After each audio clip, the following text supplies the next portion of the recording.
Welcome to IVTV. Secunderabad Bowenpally మార్కెట్లో పారిశుద్ధ్య నిర్వహణ లోపాలపై మల్కాజ్గిరి ఎంపీటీల రాజేందర్ ధర్నాకు దిగారు.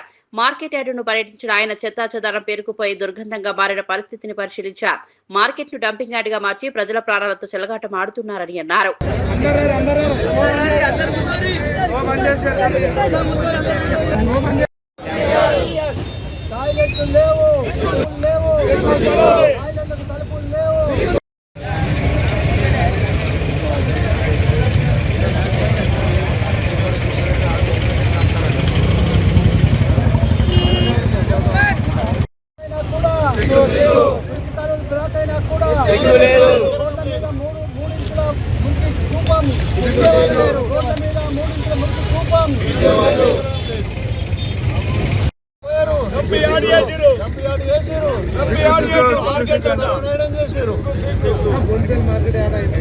బోయిన్పల్లి మార్కెట్ యార్డ్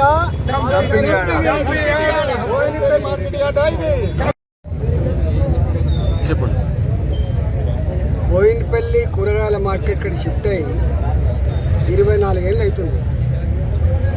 5,000 మంది కార్మికులు, హమాలి కార్మికులు, వేలాది మంది మహిళా కార్మికులు, వందల సంఖ్యలో గుమస్తాలు, వందల సంఖ్యలో షాపు యజమాన్యాలు, రైతులు, వేల సంఖ్యలో రైతులు, లక్షల మంది హైదరాబాద్ ప్రజలకు ఆరోగ్యాన్ని పండించే కూరగాయల మార్కెట్ ఇంత సుందరంగా గొప్పగా ఉండాల్సినటువంటి ఈ మార్కెట్ బాలాజీ నగర్ చెత్తయాడి కంటే కూడా దూరంగా మారిపోయింది.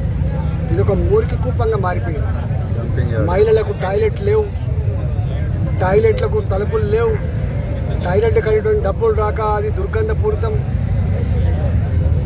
ఇక్కడ మురికి కాలువలు ఉన్నాయి, చౌక అయిపోయింది, తీసే నాదులు లేడు, మొత్తం రోడ్ల మీదనే మురికి కాలువ అంతా కూడా పారిపోతుంది.